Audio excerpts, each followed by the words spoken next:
ng bayan, maasahan anumang panahon.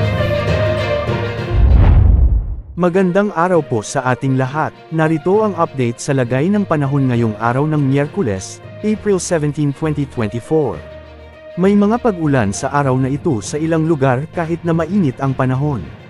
Sa ngayon kasi ay nakakaapekto ang ridge ng high pressure area sa eastern sections ng northern at central Luzon.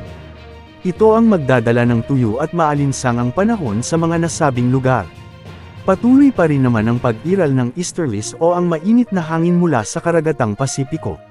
Ito rin ang magdadala ng mainit o maalinsangang panahon sa natitirang bahagi ng ating bansa, ngunit minsan ay magdadala rin ng maulap na kalangitan na minsan ay may mga dalang mahihinang mga pag-ulan.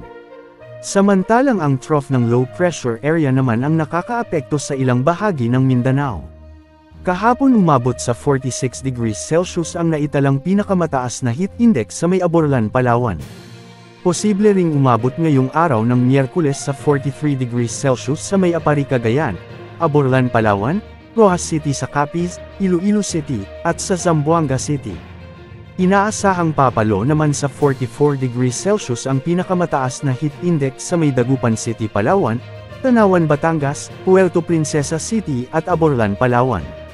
Posible ring pumalo sa 43 degrees Celsius sa may Bacnotan, La Union, Sangley Point, Cavite, Pili, Camarines Sur, Iloilo City, Dumangas, Iloilo, at Cotaroman, Northern Samar.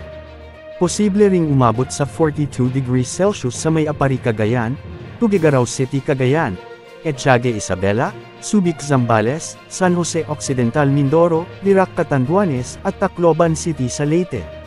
Ang mga heat index na ito ay umaabot na sa danger level ayon sa kategorya ng Pag-asa.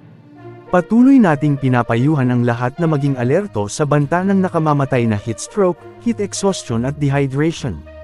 Para sa taya ng panahon ngayong araw sa Luzon ay asahan bahagyang maulap hanggang sa maulap na papawiran na may pulupulong mga pag-ulan o pagkidlat-pagkulog sa ilang mga lugar. Sa Visayas, Palawan kasama ang Kalayaan Islands, at ang Occidental Mindoro ay makakaranas ng maaliwalas, bahagyang maulap hanggang sa maulap na kalangitan na may pulupulong pag-ulan, pagkulog at pagkidlat dulot ng easterlies. Mainit na panahon din ang aasahan sa malaking bahagi ng Mindanao ngayong araw, subalit may mga inaasahang pag-ulan sa may Davao Region at Sorsogon dahil sa trough ng low pressure area.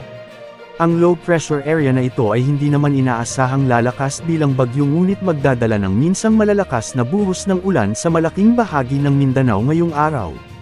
Pinag-iingat po natin ang lahat sa banta ng landslides at flash flood.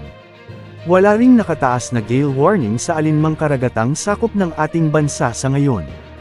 Yan po ang update sa lagay ng panahon. Ito po ang weather update ng bayan, maaasahan anumang panahon.